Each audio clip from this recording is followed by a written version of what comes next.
নমস্কার বন্ধুরা। আজ যখন সকালে ঘুম থেকে উঠলাম দেখি চারিদিকে মেঘ, বৃষ্টি পড়ছে, অন্ধকার। ভাবলাম আজ ঠান্ডা ঠান্ডা ওয়েদার, তীর্থবাবুর টিফিনটা একটু অন্যভাবে সাজিয়ে দেওয়া যাক।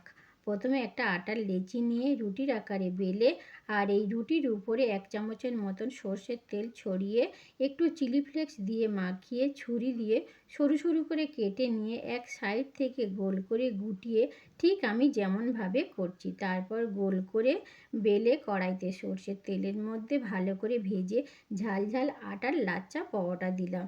দেখো বন্ধুরা, কত সুন্দর দেখতে হয়েছে, সব ভাঁজে ভাঁজে ছেড়ে যাচ্ছে। আর এই পরোটা দিয়ে খাওয়ার জন্য ডিম দিয়ে কষা কষা আলুর দম, যদিও আমি এটা ডিমের তরকারি করব, তাই সবাইয়ের টিফিনের জন্য কিছুটা আলাদাভাবে রেখে দিয়েছি।